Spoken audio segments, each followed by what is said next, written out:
네, 우리 같이 인사하겠습니다. 한 주일 동안 평안하셨습니까? 우리는 하나님의 가족입니다 하고, 네, 우리는 하나님의 가족입니다. 자, 우리 보혈기도 여러분 다 가지고 계시죠? 어디다 팔아먹지는 않으셨을 테고, 네, 보혈기도 앞에 자막이 나올 텐데, 우리 수요기도의 시간에는 매번 설교 전에 하려고 그래요. 자, 우리 1번 하면 여러분들이 3번, 1, 2, 3번은 3번이에요. 자, 1번 시작. 예수님의 보혈은 사탄의 손에서 나를 구속하셨다. 아멘. 예수님의 보혈은 사탄의 손에서 나를 구속하셨다. 예수님의 보혈은 사탄의 손에서 나를 구속하셨다. 아멘. 2번, 예수님의 보혈은 언약의 피로 마귀와 귀신의 모든 저주에서 나를 승리케 하셨다. 아멘. 예수님의 보혈은 언약의 피로 마귀와 귀신의 모든 저주에서 나를 승리케 하셨다. 예수님의 보혈은 언약의 피로 마귀와 귀신의 모든 저주에서 나를 승리케 하셨다. 아멘. 3번, 예수님의 보혈은 나를 거룩하게 하시고 하나님을 섬기도록 지성소에 들어가게 하셨다. 아멘. 예수님의 보혈은 나를 거룩하게 하시고 하나님을 섬기도록 지성소에 들어가게 하셨다. 예수님의 보혈은 나를 거룩하게 하시고 하나님을 섬기도록 지성소에 들어가게 하셨다. 아멘. 4번, 예수님의 보혈은 하나님과 막힌 죄의 담을 허무시고 하나님과 내가 하나가 되게 하셨다. 아멘. 5번, 예수님의 보혈은 마귀의 고소와 정죄를 무효하고 나를 의롭게 하셨다. 아멘. 6번, 나는 예수님의 보혈을 선포한다. 나를 거듭나게 하시고 거룩하게 하셨으니 나는 주님께 속한 자로 복음의 일꾼이요 교회의 일꾼이요 나라의 일꾼이요 이웃을 섬기는 일꾼이 되었다. 아멘. 7번, 나는 예수님의 보혈을 선포한다. 내 몸 안에 내 영혼에 있는 모든 질병은 깨끗하게 치료될지어다. 아멘. 8번, 나는 예수님의 보혈을 선포한다. 생각과 행동에서 마귀의 유혹은 완전히 사라지고 하나님의 생명의 말씀으로 채워지고 인도함을 받을지어다. 아멘. 9번, 나는 예수님의 보혈을 선포한다. 내 가족과 온 나라는 복음의 능력으로 변화될지어다. 아멘. 10번, 나는 예수님의 보혈을 선포한다. 내 영혼이 잘되고 범사가 잘되어 100배의 결실을 거둘지어다. 아멘. 11번, 나는 하나님의 아들 예수 그리스도의 보혈의 능력을 믿습니다.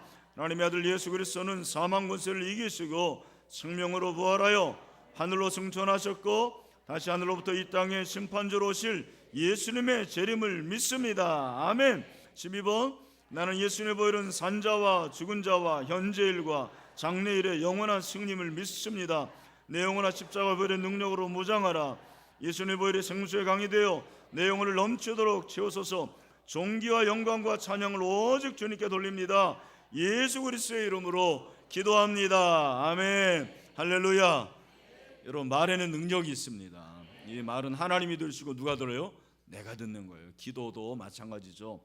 어떤 사람들이 이렇게 이제 속으로만 기도하잖아요. 물론 속으로 기도하는 기도도 좋은데 이렇게 내가 큰 소리로 하면 내가 듣는 거예요. 내가 듣는 게 얼마나 중요한지 모르거든요. 들은 대로 되는 거예요, 사람은. 그래서 여러분들이 통성 기도하는 것도 굉장히 필요하고 또 묵상 기도도 필요한데 특별히 이런 기도는 선포 기도예요. 선포 기도. 여러분 선포한 대로 될 줄로 믿습니다. 그러니까 믿음으로 하셔야 돼요. 여러분 이게 그냥 무슨 주문해 오는 식으로 하면 안 되고 수리수리 마수리가 아니고 이것이 예수님의 이름으로 보혈의 능력으로 선포하면 하나님께서 그렇게 하실 줄로 믿습니다. 자, 오늘은 이제 13장 1절부터 10절 우상 숭배를 대적하라라고 제목을 붙였습니다. 여러분, 우상 숭배를 대적하라고 그랬는데 우상이 뭐죠? 뭐가 우상이죠? 우상이 뭐예요? 예? 하나님은 나왔는데 뭐예요? 하나님이 어쩌다고? 예, 하나님 외에 다른 신을 우상이라고 그러죠. 예, 정답입니다. 네. 십계명 그렇게 나와 있죠. 너는 나 외에 다른 신을 내게 두지 말라 그랬는데 우상이라는 말이 한자로 보면 이 우자가 무슨 우자냐면 이번에 저도 알았는데 저는 이게 어리석을 우자라고 생각했는데 이 우가 여러 가지 우가 있는데 그 중에 마음에 드는 우가 뭐냐면 허수아비 우예요. 이게 사람인 변의 우자잖아요. 그러니까 허수아비와 같은 게 우상이에요. 여러분, 허수아비는 진짜예요, 가짜예요? 가짜입니다. 그런데 새들은 허수아비를 보고 어떻게 하려는 거예요? 무서워가지고 도망가는 거죠. 물론 요즘에 또 똑똑한 새들은 그게 통하지 않는다라는 말도 있지만, 그러나 보통 새들은 다 여기에 속는 것입니다.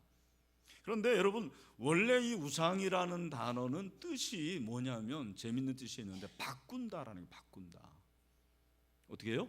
바꾼다. 왜 바꿀까요? 하나님의 자리에 하나님 외에 다른 신을 두니까 이게 바꾸는 거잖아요. 그래서 바꾸는 게 우상이에요. 또 본질을 비본질로 바꾸니까 우상이고, 조물주를 피조물로 바꾸니까 우상이고, 이 우상이라는 것은 바꾼다라는 그런 의미가 있습니다. 그러니까 여러분, 이 세상에 하나님 외의 모든 것들은 우상이 될 수가 있는 거예요. 모든 피조물은 우상이 될 수가 있어요. 여러분, 내가 우상이 될 수 있습니까? 없습니까? 있어요. 내 자아를 막 그렇게 믿는 사람들 있잖아요. 이런 사람들은 내가 우상이야. 내 자아가 우상이에요. 또 내 자식이 우상인 분들 여기 굉장히 많이 보이는 것 같은데, 자식이라면 그냥 껍벅 죽어가지고 벌벌 기고 이런 분들이 있어요. 그런 사람들이 다 자식이 뭐예요? 우상이고.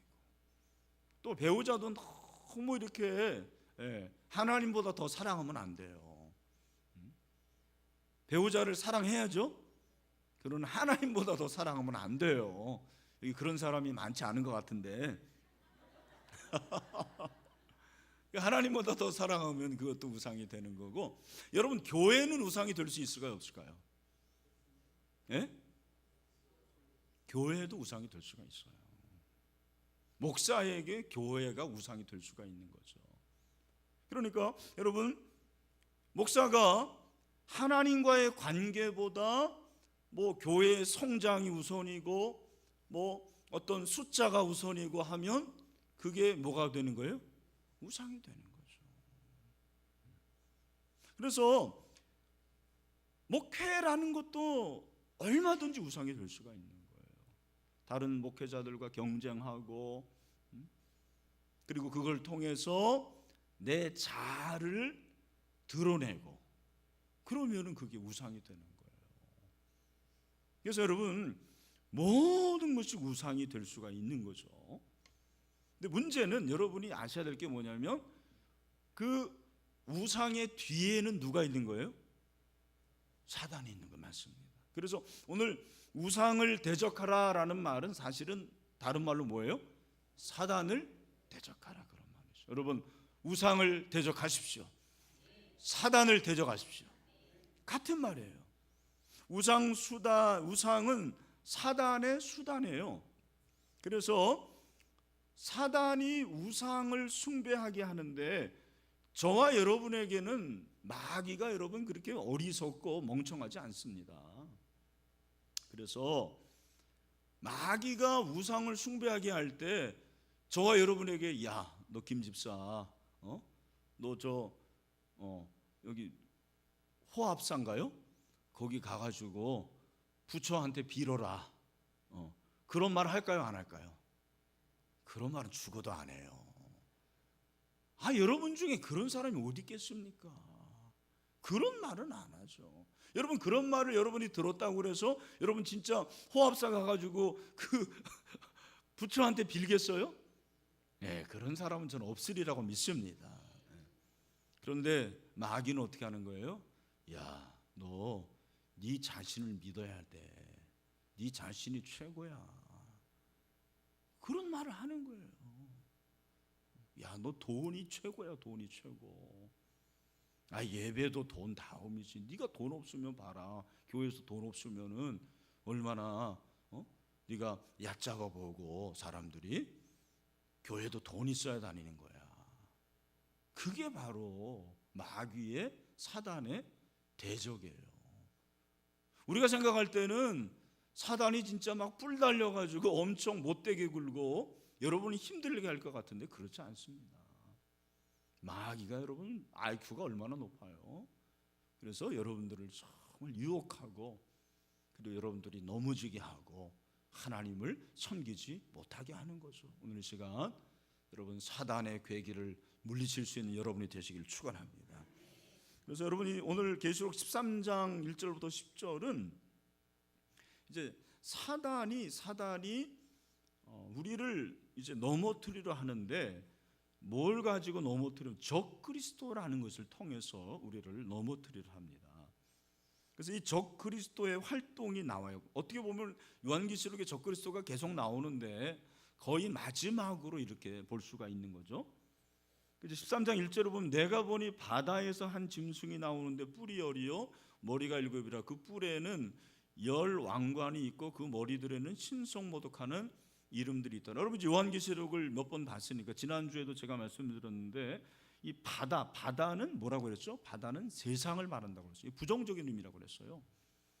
이 바다라는 것은 세상 아니면 열방이라고 볼 수가 있습니다. 엄밀히 바다는 하나님이 다스리는 그런 장소의 개념이 아니고 사단이 다스리는 영역을 보통 바다라고 그렇게 얘기를 해요. 바다에서 한 짐승이 나오는데, 이 짐승이 뭡니까? 이 짐승이 바로 적그리스도라는 거예요. 10절까지와 11절부터 그 다음에 짐승 둘이 나오는데, 10절까지 나오는 짐승은 바다 짐승이에요. 바다 짐승. 그리고 11절부터 나오는 짐승은 땅 짐승이에요. 바다 짐승과 땅 짐승이 나옵니다. 여러분 여기 보니까 짐승이 적그리스도인데, 이 적그리스도는 하나님을 대적하는 게 적그리스도예요. 그리고 자기가 예수 그리스도라고 하는 게 다 적그리스도입니다. 여러분 그게 바로 짐승이에요. 짐승. 우리가 이제 가끔 그러잖아요. 아유 짐승 막 그러지 않습니까? 짐승이 뭐예요? 언제 그렇게 말합니까? 사람한테 언제 짐승 그래요? 짐승 같을 때 짐승이라고 그러죠 뭐. 언제 짐승 같습니까? 그 사람이 인간 같지 않을 때 짐승 같다고 그러죠.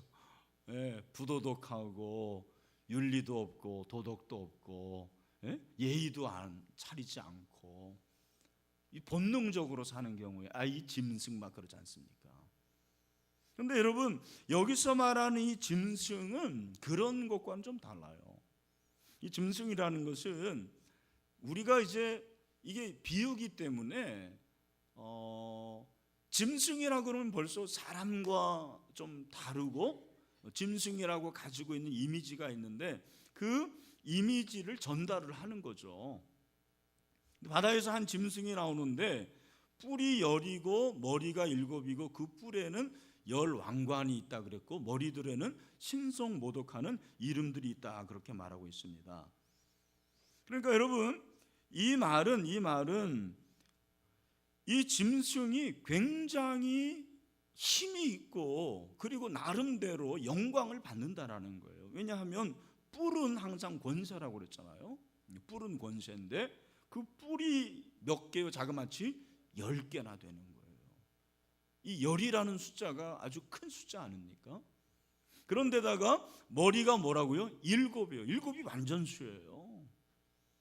그러니까 여러분 사실은 네 생물이 나오는데 네 생물의 머리가 7이니까 한 생물은 머리가 3개예요. 그렇게 완전한 권세를 가지고 있고 또 그 뿔에는 10왕관이 또 있대요. 면류관이 탁 있는 거예요.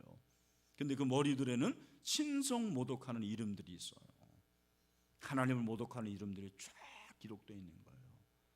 그걸 여러분이 한번 상상을 해보세요. 이게 이제 정확히 어떤 건지는 모르지만 하나님께서 요한에게 그렇게 보여주시는 것입니다. 요즘에 보면은 정말 최근에 이게 우리나라만의 얘기인지는 모르겠는데 이 신이라는 단어를 굉장히 많이 사용을 합니다. 여러분 다 아시죠? 그래서 이렇게 뭐를 잘하면은 신이라는 이름을 붙여요. 공부를 잘하는 사람은 뭐라고 그래요? 공신이에요. 공신. 그죠? 이렇게 먹는 거를 잘하는 사람은 뭐라고 그래요? 먹신이라고 그러고 하고. 그리고 예능을 아주 잘하는 사람은 뭐라고 그래요? 무슨 예능의 신이라고 하고. 심지어는 뭐 이름에다가 느님이라는 걸 이렇게 막 붙이잖아요. 진짜 저는 그런 걸 볼 때마다 막 우라통이 터지고, 그럴 때 저는 우리나라를 떠나고 싶습니다. 진짜. 뭐 이런 나라가 다 있나. 하나님 알기를 무슨 애들처럼 그렇게 생각하는 거예요. 우리는 그런 말씀은 안 돼요, 사실은. 여러분, 그런 얘기 절대로 하지 마. 물론 이제 귀신이긴 하죠. 뭐 귀신이라고 하지만, 그러나 우리가 신성을 모독하는 그런 거는 악은 모양이라도 버리라고 그랬거든요. 그래서 그 바다에서 나오는 이 짐승이 적그리스도가 그렇게 권세가 있다라는 말이고, 나름대로 굉장한 힘이 있는 그런 존재예요. 이제 보니까 내가 본 짐승, 그런데 이제 어떻게 생겼냐면 표범과 비슷하고 발은 곰의 발 같고 입은 사자 입 같은데 용이 자기의 능력과 보좌와 권세를 그에게 주었다라 그렇게 말씀을 하고 있습니다. 그러니까 지금 그 적그리스도라는 게 짐승인데, 그 짐승이 이제 표범, 곰, 사자, 그리고 큰 권세와 능력을 가진 용, 이렇게 나타나는 것입니다. 여러분, 그러니까 이 짐승이라는 것이 진짜 이렇게 생긴 건 아니고, 이게 하나의 은유예요, 은유. 이 표현은 이제 다니엘서 7장에서 이제 가져왔다고 보통 이제 주석가들이 얘기를 하는데, 결국 이것이 우리에게 말해주는 건 뭐냐면, 이 짐승의 능력이 대단하다라는 거예요. 요한계시록에서 계속 이제 동물이 나오는데, 그 동물은 모든 피조물의 대표거든요. 그래서 힘을 가지고 지혜를 가지고 어떤 것을 가진 그러한 피조물의 대표를, 동물을 써서 이렇게 사용하는데, 여기 나오는 이 짐승 적그리스도가 그런 능력과 힘과 권세를 가졌다라는 것을 다시 한번 말해주는 거예요. 그래서 이 짐승이 자기를 신격화시키는 거예요. 여러분, 이 당시에 이제 요한계시록을 쓸 때 수신자들은 이 존재를 뭘로 생각하겠습니까? 누구라고 생각하겠습니까? 로마의 황제라고 생각을 하는 거예요. 로마의 황제라고 생각을 해요. 왜냐하면 로마의 황제처럼 그렇게 권세를 가진 존재가 없는 거예요. 정말 그 권세와 능력과 영광이 정말 하늘을 찌를 듯하고, 팍스 로마나의 그 수장자는, 오늘날도 미국의 대통령이 대단한데 미국의 대통령과 비교할 수 없는 그런 엄청난 영광과 능력과 권세를 가진 존재가 로마 황제인데, 그 로마 황제가 자기를 신격화한 게 바로 황제 숭배예요. 황제를 숭배하게 한 거예요. 그래서 아마 요한계시록을 받는 수신자들이 생각할 때는 이게 로마 황제가 아닌가 생각을 하고, 그럼 오늘날은 로마 황제는 없잖아요. 오늘날은 바로 이 짐승과 같은 존재가 이제 적그리스도죠. 적그리스도. 예수님처럼 자기가 활동하고 예수님의 영광을 다 가로채는 그런 존재가 바로 짐승이에요. 여러분, 그것이 꼭 사람이라고만 생각하지 마시고, 저는 그것이 오늘날에는 돈이 아닌가 그런 생각을 해요. 오늘 모든 사람들이 다 돈 앞에 무릎을 꿇습니다. 돈이라면은 뭐 못할 게 없는 거예요. 네, 지금 8시입니다. 네. 그래서 돈이라고 하면 못할 게 없는 거죠. 네. 심지어는 여러분, 중국 같은 데는 어떻게 합니까? 장기를 그렇게 뺏으려고 사람을 죽이지 않습니까? 돈 되면 못하는 게 없는 거예요. 얼마나 큰 권세가 있는지 몰라요. 또 쾌락이라는 거, 그 쾌락을 위해서 마약을 하고, 쾌락을 위해서 자기의 모든 것들을 다 드리는 거죠. 그러니까 오늘날 여러분, 이 적그리스도가 물론 예수 그리스도를 빙자한 그런 이단의 한 사람일 수도 있지만, 여러분들의 마음을 빼앗고 여러분들의 모든 정신을 집중하게 하는 그 무엇, 정말 예수님과 바꾸게 하는 그 무엇이 뭐냐면 바로 우상이라는 거예요. 그것이 바로 적그리스도고 짐승이 될 수가 있어요. 여러분, 짐승이 다 다른 거죠. 3절을 보면 그의 머리 하나가 상하여 죽게 된 것 같더니 그 죽게 되었던 상처가 나음에 온 땅이 놀랍게 여겨 짐승을 따른다 그랬습니다. 여러분, 3절에 보면 이 짐승의 머리가 죽게 된 것 같다. 여러분, 죽게 된 것 같다라는 것은 죽은 겁니까? 죽지 않은 겁니까? 죽은 건 아니에요. 그러나 거의 죽음 직전에 간 거예요. 그러니까 이것은 예수 그리스도의 십자가를 말해요. 예수님이 십자가에 죽었는데 자기도 십자가에 죽은 것처럼 그렇게 된 거예요. 그리고 자 보세요. 3절에 보니까 그 머리 하나가 상하여 죽게 된 것 같더니 그 죽게 된 상처가 어떻게 됐다고 그랬습니까? 낫게 돼요. 그 말은 살아났다라는 거예요. 저는 이 구절이 굉장히 무서웠어요. 사실은 무슨 말입니까? 적그리스도가 사실은 예수 그리스도의 십자가의 죽음과 부활까지 흉내를 내는 거예요. 예수님의 십자가 부활까지 흉내를 내요. 여러분, 그런 면에서 이 적그리스도라는 존재는 정말 무서운 거예요. 뭐 여러 가지가 생각이 날 것 같아요. 그러나 제가 뭐 그걸 말할 수는 없고, 하여간 네로 황제도 뭐 죽었다가 나중에 이제 살아났다는 소문이 그 당시에 아주 팽배했거든요. 그래서 적그리스도를 이제 네로 황제라고 말하는 게, 나중에 이제 다음 시간에 보겠지만 666이 나오는데 그 666도 사실은 네로 황제라고 말하는 그런 이유가 있는 거죠. 그 당시 사람들은 아마 네로 황제라고 생각도 했을 것 같아요. 왜냐하면 소문이 그렇게 빠다했으니까. 여러분, 소문은 믿지 마세요. 교회에서는 소문 믿으면 안 돼요.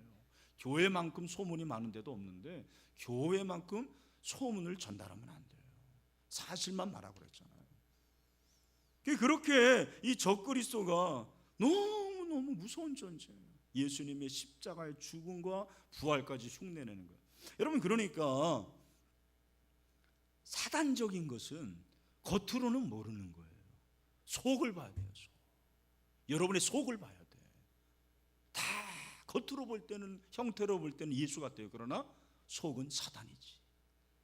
이게 중요한 거예요. 죄라는 것이 그렇습니다. 여러분, 죄가 겉으로 볼 때는 다 그럴듯하게 보이는 거예요. 하지만 그 속은 썩은 것이고 그 속에는 더러운 것이 가득하고, 그게 바로 죄라는 것이에요. 이 짐승이 바로 그런 존재예요. 여러분, 그렇게 죽은 것 같았는데 살았는데 온 땅이 어떻게, 3절 하반절에 보니까 온 땅이 어떻게 됐대요? 놀랍게 여겨 짐승을 어떻게 해요? 따르고. 이야, 사람들이 와 대단하다 그래가지고는 그 사람을 따르는 거죠. 그 사람을 순종하게 되는 거죠. 그래서 용이 어떻게 되냐면 4절에 짐승에게 권세를 줘요. 그 용이 지금 하늘에서 쫓겨났잖아요. 12장하고 연결을 시키면 하늘에서 쫓겨나서 그 쫓겨난 가운데서 여력이 있단 말이에요. 그 여력, 그 권세, 남은 권세를 그 짐승에게, 적그리스도에게 주는 거예요. 근데 용에게 경배하고 짐승에게, 사람들이 다 사단에게도 경배하고 그리고 그 적그리스도에게도 경배를 하고, 이르되 누가 이 짐승과 같으냐, 누가 능히 이와 더불어 싸우리요 하더라. 막강한 힘과 권세와 능력이 있으니까 사람들이 쩔쩔매는 거예요. 그냥 그 앞에서 다 무릎을 꿇고. 여러분, 바로 이것이 적그리스도의 힘이에요. 여러분, 어떻게 보면 이 정치 권력이라는 것이 그렇습니다. 오늘날 사실 정치, 우리는 다 정치 가운데 살고 정치의 힘 가운데 사는 거예요.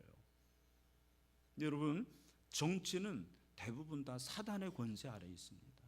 물론 하나님께서 권세자를 세우시지만 그 권세자들이 하는 일을 보면 대부분 다 사단적인 일을 많이 해요.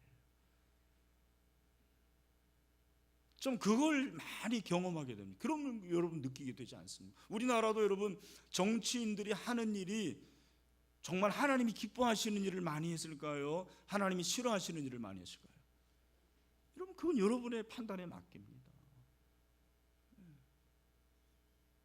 제가 글쎄요 뭐 이런 얘기를 해서 저는 뭐 정치 얘기 잘 안 합니다만 최근에도 중소벤처 장관 내정자 박성진 교수를 청문회 하는 거 여러분 기사를 보셨죠? 그분이 예수를 잘 믿어요. 창조과학자예요. 근데 그 국회의원들이 청문회에서 질문하는 게 뭐예요? 당신 창조론을 믿냐? 지구의 나이가 젊은 지구 나이를 믿냐? 늙은 지구 나이를 믿냐? 여러분 이게 말이 되는 겁니다. 이거 종교 재판 아니에요 사실. 만약에 불교 신자라면 그 불교 신자에게 그 사람에게 당신 윤회설을 믿느냐? 이런 말 하겠습니까? 너무너무 지금 화가 나는 거예요 이런 부분들은. 아니 창조론을 믿는 것과 중소벤처기업 장관으로 일하는 것이 뭐가 그렇게 상관이 있어요? 그게 무슨 문제가 있습니까? 자기 신념이고 자기의 신앙인데 국회의원들이 자기가 힘이 있다고 그러는 거예요. 여기 이제 우리 젊은 엄마 아빠들 뭐 많이는 안 보이는데 여러분의 자녀들을 언론인을 많이 시키셔야 돼요. 저는 그렇게 생각해요. 저뿐만 아니라 우리 목사님들이 요즘에 생각하는 게 한국 기독교가 너무 힘이 없어요. 그 힘이 없는 게 뭐냐면 언론에서 지는 거예요. 이슈 선점을 못해요. 선점을 할 수가 없어요. 우리는 다 각계이기 때문에. 그래서 공부 잘하는 여러분의 아들 딸들을 물론 이제 뭐 법대에 가는 것도 중요하고 의대에 가는 것도 중요한데 언론인을 만들어야 돼요. PD들, 기자들. 왜? 요즘은요 언론이 그리고 문화가 지배하는 거예요. 그리고 정말 리더십이 있으면 정치인을 만드는 것도 좋아요. 저는 그렇게 생각합니다. 훌륭한 정치인들이 나와야 돼요.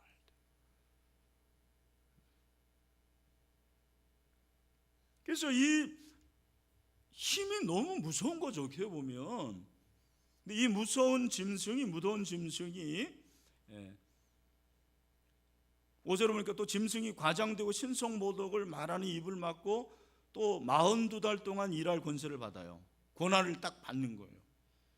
용이 사단이 딱 임무를 부여하는 거예요. 너 42달 동안 네 마음대로 이 세상을 휘저어라. 42달 여러분 계속 나오죠. 1260일 그죠?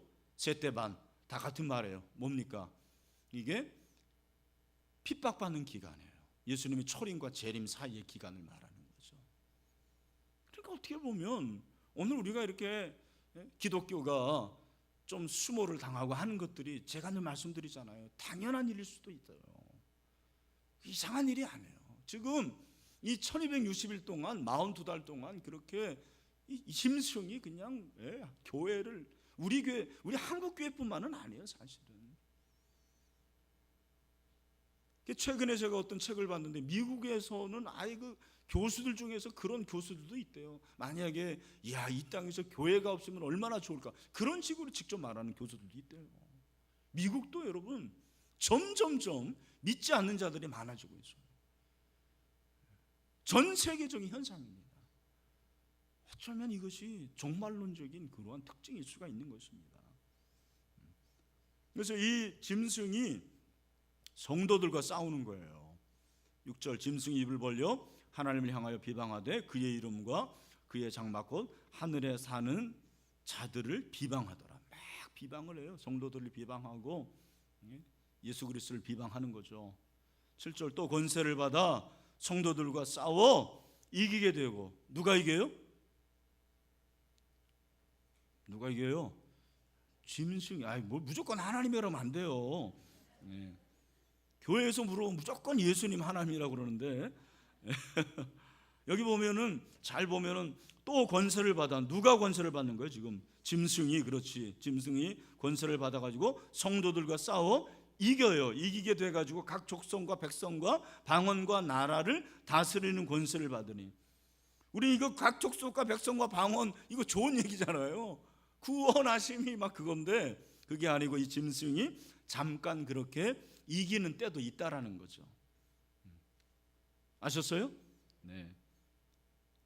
죽임을 당한 어린 양의 생명책에 창세 이후로 이름이 기록되지 못하고 이 땅에 사는 자들, 그 사람들 불신자들이잖아요. 그 불신자들은 다 그 짐승에게 어떻게 하는 거예요? 경배를 하는 거예요. 여러분, 그런 면에서는 제가 이제 지난주에 그 국률하신 하나님의 선택에서 예정설을 말했는데, 예정설이 맞아요. 이 요한계시록에 보면, 여기 보면 생명책에 기록된 자들이 있다고 그랬어요. 이미 기록된 거잖아요. 그리고 이 사람들이 지금 세상을 살고 있잖아요. 네. 여러분들은 이미 생명책에 기록된 자들이에요. 믿지 않는 자들은 기록되지 않은 자들입니다. 그들은 하나님과 원수라니까요. 마귀의 짐승의 지배를 받는 자들이에요. 그래서 우리가 누가 그런지 아닌지는 모르지만 우리의 사명은 그들을 하나님께 인도하는 것입니다. 예수 그리스도께 인도하는 것입니다. 그것이 전도입니다. 여러분 잘하고 계시죠? 첫째 주, 이번 주가 이제 3.7 운동 첫째 주인데 다 여러분 하고 계신가요? 하셔야 돼요. 저는 벌써 우리 동창들 모임을 10월 29일 우리 교회에서 한다고 했어요. 박종수 제 친구가 이제 중대한 신상 발언을 한다고 그랬어요. 꼭 와야 된다고 그랬어요. 여러분 다 그렇게 해야 돼요. 우리 그 박노철 형님, 자기는 안 믿는데 두 사람을 또 데려오겠다고 이렇게 얘기를 하고, 참 저는 복도 많아요 그렇게. 그래서 우리가 그들에게 이제 복음을 전하는 거죠. 근데 이들이 이제 그 비방을 하는, 근데 여러분 여기서 이제 지금 사실 웃을 때가 아닌데, 죽임을 당한 어린 양의 생명책에 창세 이후로 이름이 기록되지 못하고 이 땅에 사는 자들은 다 그 짐승에게 경배하는. 그러니까 지금 여기까지 이 8절까지는 사단과 그 짐승, 그렇죠? 짐승과 성도들이 싸워가지고 누가 이기는 거예요? 짐승이 이기는 거예요. 근데 여기서 끝이 아니죠. 9절, 누구든지 귀가 있거든 들을 자다. 어서 많이 들어본 얘기죠? 누가 하신 말씀이에요? 예수님이 귀 있는 자는 들으라고 그랬잖아요. 우리 10절 말씀 다 같이 읽겠습니다. 시작. 사로잡혀 갈 것이요 칼에 죽을 자는 마땅히 칼에 죽을 것이니 성도들의 인내와 믿음이 여기 있느니라. 아멘. 여러분 이게 무슨 말입니까? 지금 이렇게 싸우고 있는데 하나님께서 뭐라고 말씀하시냐면 사로잡힐 자는 사로잡힐 것이다. 실제로 그런 일이 일어났었잖아요. 로마 시대도 그렇고 일제 시대도 그렇고 지금도 마찬가지예요. 그렇게 사로잡히는 자들이 있어요. 누구 때문에? 예수님 때문에, 복음 때문에. 칼에 죽을 자는 마땅히 칼에 죽을 것이니, 핍박당하고 순교를 당하는 그런 일이 있다라는 거예요. 그러나 두려워하지 말라. 여러분, 그러니까 누구든지 귀가 있거든 들을지어다, 그 말은 무슨 말이냐면, 따라합시다. 두려워하지 말라. 뭐 하지 말라? 두려워하지 말라. 두려워하지 말라라는 거예요. 두려워하지 말고, 여기 보니까 성도들의 인내와 믿음이 여기 있느니라. 아멘. 여러분, 믿음으로 지켜나가는 거예요. 믿음을 지키는 것입니다. 그러니까 결국에는 승리가 짐승에게 있는 거예요? 아닙니다. 여러분, 반드시 예수 그리스도가 승리하는 것입니다. 성도가 승리하는 거예요. 믿음을 지키는 자가 승리하게 되는 것입니다. 할렐루야. 그러니까 여러분, 우리는 마지막을 알고 있으면서도 자꾸 짐승에게 그런데 숭배하려고 그러는 거예요. 그 어리석은 존재인데 언젠가는 패배할 텐데 우상에게 숭배를 하는 거죠. 하나님의 자리에 자꾸 엉뚱한 것들을 놓고 내가 그것에 숭배하는 우리 자신을 보게 되는 거죠. 그래서 이제 우리는 어떻게 살아야 되는가? 이 본문을 적용하면서 두 가지 적용을 저는 해봤습니다. 첫 번째, 우리는 섬기며 살아가는 자들입니다. 섬겨야 돼요. 이 본문에 나오는 짐승 적그리스도의 특징이 뭐냐면 자기가 용에게 권세를 받아가지고 그 권세를 막 함부로 사용하는 거예요. 여러분, 자기가 힘이 있다고 그 힘의 논리로 함부로 하면 안 돼요. 여러분들은 갑으로 살아서는 안 돼요. 예수 믿으면서도 늘 갑의 자세를 가지고 군림하려고 하고 자기의 힘을 과시하려고 하고 자기의 힘으로 다른 사람을 힘들게 하는 사람들이 있어요. 여러분, 힘은 다른 사람들을 힘들게 하라고 주신 게 아니에요. 여러분을 주신 힘은 왜 주셨어요? 하나님을 섬기라고 주신 것입니다. 이웃을 섬기라고 주신 거예요. 이걸 여러분이 아셔야 돼요. 그러니까 여러분, 이 지금 짐승은 대화가 되지 않는 사람이에요. 소통이 안 되는 사람이에요. 그리고 무자비하고 짓밟고, 섬김은 도대체 가까이 갈 수, 섬김이라고는 찾아볼 수 없는 사람이에요. 우리가 이렇게 돼서는 안 되죠. 여러분, 우리는 하나님을 사랑하고 이웃을 사랑한다고 하는데 그게 무슨 말이냐면 사실은 하나님을 섬기고 이웃을 섬기는 거예요. 하나님을 섬기고 이웃을 섬기는 게 하나님 사랑, 이웃 사랑입니다. 우리가 섬겨야 될 대상이 누굽니까? 하나님이에요. 그래서 위로는 누구를 섬기는 거예요? 하나님을. 아래는 누구를 섬깁니까? 이웃을 섬기는 거예요. 여러분이 섬기는 게 굉장히 중요한 거예요. 섬기는 거. 하나님을 예배하는 게 뭡니까?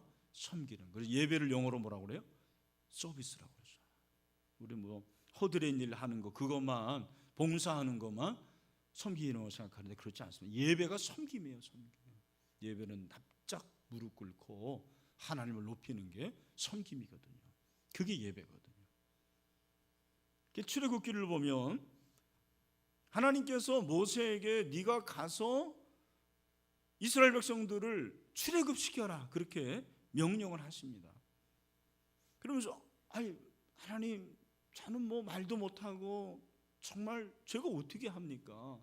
그랬을 때 하나님께서 뭐라고 말씀하시면 출애굽기 4장 21절부터 23절을 제가 한번 읽어볼까요? 여호와께서 모세에게 이르시되 내가 애굽으로 돌아가거든 내가 내 손에 준 이적을 바로 앞에서 다 행하라. 그러나 내가 그의 마음을 완악하게 한즉 그가 백성을 보내주지 아니하리니 너는 바로에게 이르기를 여호와의 말씀에 이스라엘은 내 아들 내 장자라. 내가 내게 이르기를 내 아들을 보내주어 너를 섬기게 하라 하여도 내가 보내주기를 거절하니 내가 내 아들 내 장자를 죽이리라 하셨다 하라 하시니라. 그러니까 하나님께서 왜 이스라엘 백성들을 출애굽시킨 거예요? 누구를 섬기게 하려고? 하나님을 섬기게 하려고. 그들이 애굽에서는 맨날 벽돌만 굽고 비록 좋은 거 먹었지만 하나님을 섬기지를 못했어요. 하나님이 그걸 보고 너무너무 안타깝게 생각하시고, 야, 이들이 나를 섬겨야 되는데. 그래서 여러분 이제 출애굽기를 잘 읽어보면 사실 모세가 처음에 출애굽을 시킬 때는 그렇게 완전히 출애굽을 그는 생각하지 않은 것 같아요. 그래서 그냥 잠깐 저 광야에 가서 예배만 드리고 돌아오게 하겠다 그렇게 말한 거예요. 그런데 바로가 그거를 다 안 된다라는 거예요. 바로가 참 어리석어요. 이름도 벌써 바로 아닙니까? 그죠? 예. 어리석어요. 결국에는 뭐까지 가는 거예요? 장자 재앙. 자기 아들이 죽으니까 그제야 정신 차려요. 여러분 출애굽기 12장 31절 32절 이제 그 장자 재앙 이후에 뭐라고 그러는지 우리 다 같이 한번 읽겠습니다. 시작. 밤에 바로가 모세 아론을 불러서 이르되 너희와 이스라엘 자손 일어나 내 백성 가운데서 떠나 너희의 말대로 가서 여호와를 어떻게 섬기며 너의 말대로 여호와를 어떻게 섬기며 여호와를 어떻게 해요? 섬기며 너희가 말한 대로 너희 양과 너희 소도 몰아가고 나를 위하여 축복하라 하며 그제야 정신 차리고 하나님을 섬기러 가라라는 거예요. 맞지 말고 하나님을 섬기세요. 좋은 말 할 때 섬기세요. 여러분, 하나님을 섬기는 것이 우리의 존재의 목적입니다. 우상을 숭배하지 않는 우리는 그 정도가 아니고 우리는 어떻게 돼요? 하나님을 섬겨야 될 자들이에요. 또 이웃을 섬기는 자. 하나님께서 우리에게 힘을 주신 것은 그 힘을 가지고 다른 사람을 힘들게 하라고 그러는 게 아니고 어떻게 하라고요? 섬기게 하라고. 힘은 나눠줘야 돼요. 힘은 다른 사람들에게 베풀고 그리고 그를 섬기는 것에 사용돼야 돼요. 제가 저희 집 얘기해서 죄송합니다만 우리 재원이가 이제 1년 공부를 하고 저한테 그러는 거예요. 아빠, 아무래도 나 전과를 해야 될 것 같아요. 그러는 거예요. 여러분, 제 아들은 아시는 분은 아시겠지만 저보다 저를 더 닮았어요. 네. 그죠? 근데 저하고 다 달라요. 저는 이제 좌뇌가 발달하는데 걔는 우뇌가 발달하고, 저는 모든 게 딱 갖춰져야 되는데 공부도 항상 도서실 가가지고 딱 책상 있고 이렇게 의자 있어야 되는데 걔는 주로 그냥 침대에서 주로 하고 막 그래요. 근데 이제 자기가 바꿔야 되겠다는 거. 왜 그러냐 그랬더니 보니까 이 걔가 이제 시각 디자인을 전공하고 있는데 시각 디자인을 자기가 좋아해요. 뭐 잘하는지 못하는지는 모르겠는데 좋아하니까 뭐 은사 아닙니까? 근데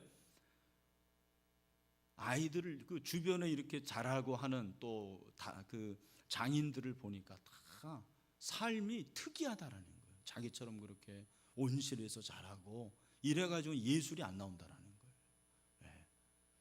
그렇죠. 걔야 뭐 진짜 온실에서 자라냈지 않습니까? 그래가지고는 뭔가 이 아트의 스피릿이 안 나온다라는 거예요. 그래서 그럼 그래, 너 뭐 하고 싶냐 그랬더니 자기는 원래 사회 사업을 좀 하고 사회 복지를 하고 싶었대요. 그래서 왜 그걸 하느냐 그러니까 다른 사람들을 돕고 싶다라는 거예요. 다른 사람을 돕고 싶다. 그러면서 이제 자기가 왔는데 우리 최지훈 목사님은 자꾸 자기를 목사를 하라고 그런대요. 문남식 목사님도 목사를 하라고 그러고, 그 아빠는 어떻게 생각해? 그래서 네가 좋다고 그러면 좋지. 그러나 나는 강요할 생각은 없다 그랬어요. 근데 저는 참 기분이 좋았던 게 아빠 내가 돈을 많이 벌면 좋겠어요 라는 말도 좋아요. 여러분, 돈도 많이 벌어야 돼요. 다 다른 사람들을 위해서만 살면 돈은 누가 봅니까? 그러나 목사의 아들로 그렇게 다른 사람을 돕는데 자기가 쓰임 받고 싶다. 그래서 제가 그래서 네가 뭘 하든 전공은 그게 중요한 것 같지 않다. 여러분, 전공대로 사는 사람이 누가 있어요? 우리 과에서 독일어로 우리 학번 중에서 독일어로 지금 먹고 사는 애는 2명이가 돼요. 다 다른 거 하고 있어요. 네가 대학원에 갈 수도 있고 뭐 목사 되려면 신학대학원 가면 되고 얼마든지 할 수 있다. 그러나 정말 네가 다른 사람을 위해서 산다라는 것, 그거 진짜 아빠가 너무 좋게 생각한다. 그 얘기를 했어요. 여러분, 무슨 뭐 제 아들 자랑인 것 같은데 그게 아니고 예수님이 오신 것은, 인자의 것은 섬김을 받으러가 아니고 뭐예요? 섬기려 하려고 자기의 몸을 대속물로 주셨다고 그랬어요. 저와 여러분이 그렇게 정말 섬길 수 있는 사람 됐으면 좋겠어요. 다른 사람을 높이고 그를 잘 되게 하고 그를 위로해주고 격려해주고 그런 섬김이 필요한 것입니다. 또 한 가지는 인내와 믿음으로 살아야 됩니다. 인내와 믿음으로 살아야 되는 거예요. 여러분, 결국 오늘 이 말씀을 보면은 우리 주님께서 그렇게 말씀하세요.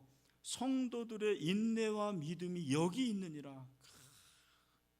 그 죽음 가운데서도 성도들의 인내와 믿음이 여기 있다. 여러분이 성도들, 그 성도의 여러분의 이름을 한번 적어보세요. 여러분의 그 성경에, 여러분의 성경에 무슨 뭐 내 얼굴에가 아니고 여러분의 그 성경에 성도들 그랬을 때 이 성도의 동그라미 해가지고 이권이 그렇게 한번 적어보세요. 여러분, 짐승이 그렇게 날뛰어도 당신의 인내와 믿음이 있으면 되는 거예요. 나의 인내와 믿음이 있으면 되는 거예요. 나의 믿음이 여기 있으면 되는 거죠. 여러분의 믿음이 있으면 되는 거죠. 그러니까 여러분, 믿음을 지키는 사람들이 지금도 많아요. 지금도 많습니다. 여기 보면은 사로잡힌 사람, 칼에 죽는 사람, 우리는 그런 걸 사실 구경도 못 하잖아요. 그러나 순교하는 사람이, 이게 제 이제 그 컴퓨터에 저장된 제 데이터에 있는 건데, 이게 언제 제가 입력한 건지는 모르겠는데, 그때 뭐 몇 년 전인지는 모르지만, 그때 신앙 때문에 목숨을 잃은 순교자의 수가 6,942만 1,230명이었어요. 이미 제가 생각하기에는 몇 년 전이에요, 이거. 그때 7천만 정도가 사로잡힘을 당하고 죽임을 당했다는, 7천만 명이. 여러분, 그 믿음이 있었기 때문에 교회가 존재하는 거예요. 우리 교회도, 여러분 한국 교회도 마찬가지죠. 토머스 선교사의 그 믿음과 인내부터 시작해서 수많은 사람들이 믿음을 지켰기 때문에 오늘 우리가 여기 있는 거 아닙니까? 근데 우리는 목숨은커녕 예수님 때문에 뭘 드리는 게 없어요. 진짜 맨날 받기만 하려고 그러는 거예요. 예수님을 위해서 시간, 물질, 내 자존심, 내 감정, 그걸 죽이지를 못하는 거죠. 내가 그래서 십자가를 못 박혀 죽었는데, 그런 적이 이제 내가 사는 것이 예수 그리스도야 되는데 여전히 내가 사는 거예요. 그거 사실 우상 숭배와 같은 거예요. 꼭 뭐 비나이다 해서가 아니고, 믿음과 인내로 지키지 못하는 게 우상 숭배 아닐까요? 우리 주님이 그걸 가슴 아파하시고 안타깝게 여기시는 것입니다. 오늘 사랑하는 성도 여러분, 저와 여러분이 정말 주님을 위해서 그렇게 인내와 믿음을 지킬 수 있는 하나님의 사람들이 되기를 간절히 소원합니다. 그게 제자, 그게 진정한 제자입니다. 말씀했습니다. 여러분, 우리는 오늘 이 말씀을 통해 가지고 이 바다에서 나온 짐승이 그렇게 엄청난 권세를 가지고 우상을 숭배하는 것을 살펴봤습니다. 그 우상을 숭배하는 것이 겉으로 그렇게 드러나 보이는 게 아니에요. 다 정말 괜찮아 보이고 멋있어 보이고 하는 그 일 가운데서 우상을 숭배하게 하는 거예요. 그 가운데서 여러분, 우리 어떻게 살아야 됩니까? 여러분, 이 말씀 붙잡고 정말 하나님을 섬기고 이웃을 섬기는 주님의 제자가 됐으면 좋겠어요. 그리고 정말 이 말씀 붙잡고 하나님 인내와 믿음을 지키기를 원합니다. 그래서 이권희 목사의 인내와 믿음이 여기 있느니라, 그 말을 들으시면 좋을 것 같아요. 여러분이 그런 사람들이 다 되기를 주님의 이름으로 축원합니다. 좋으신